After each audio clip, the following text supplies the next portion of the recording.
Hey everybody, this is Mr. View, and today we're going to continue with the end of World War II. In Europe, the Germans and the Italians had been defeated with the Battle of Normandy in France, where the Allies pushed forward and the Soviets were pushing from the east, and the Allies were pushing from the north. They had surrounded Hitler and they tried the Battle of the Bulge, which was ineffective, and then ended up killing himself in a bunker, committing suicide.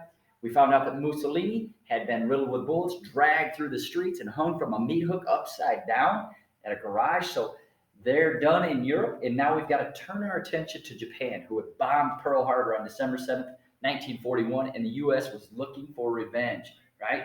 We had to figure out how to get to Japan through these vast islands and things. So we went on an island hopping campaign.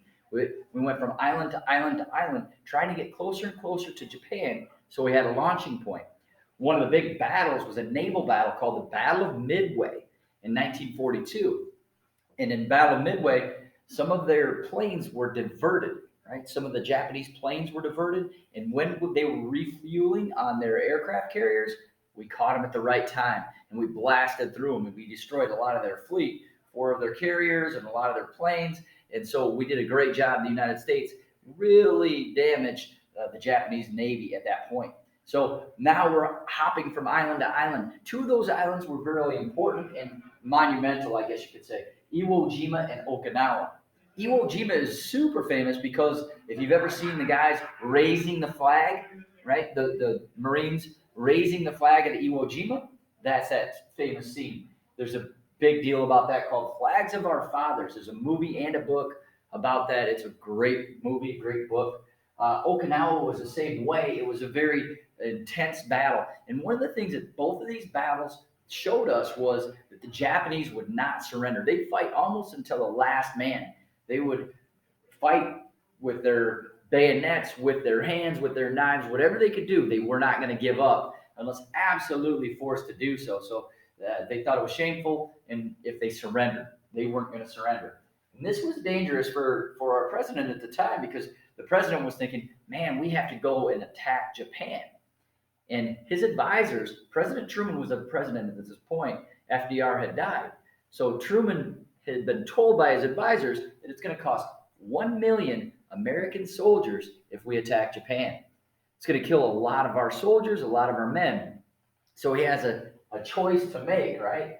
We have at our disposal two new major weapons: the atomic bombs, the two atomic bombs that we end up using.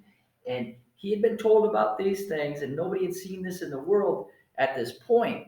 So when we warned the Japanese that destruction was coming, if you don't give up, they kind of laughed it off. They didn't reply. They didn't care. They didn't think it was real. So we did drop a bomb on Hiroshima on June 6th, 1945. And instantly 70,000 people died. And it destroyed the city, right? It destroyed a lot of the city. If you see pictures from it, it's just rubble. It's crazy, and a lot of people died. Radiation later killed as many people as the bomb itself initially, right? So it was a very devastating weapon. And we said, hey, Japan, do you quit? And they said, no. Another non-response. They don't do anything, and we say, okay, we're going to do it again. Well, we did. On Nagasaki, on June 9th, 1945, we dropped a second bomb. And this kills 40,000 people instantly. And radiation, once again, kills a lot more people. Decimates the city, destroys it, and here we go. You know, Japan, what are you going to do now? And the militarists did not want to quit. Remember, the guys in charge of the military, they were saying, no, we don't want to quit. But the emperor did step in and say, yeah, we are going to quit, and they surrendered. So the war in Japan was officially over, and the Allies and the United States had won. But at what cost? Was dropping that bomb on a city a fair way to do things? Right? That's a very difficult topic, I guess, because you are dropping that bomb on average people. These weren't necessarily soldiers. You're dropping it on women and children and older people. So was it fair to do? Is all fair in love and war? And people will say, what about Pearl Harbor? But Pearl Harbor was a naval base and was mostly soldiers. So apples to oranges a little bit, but who am I to judge? All's fair in love and war, I guess.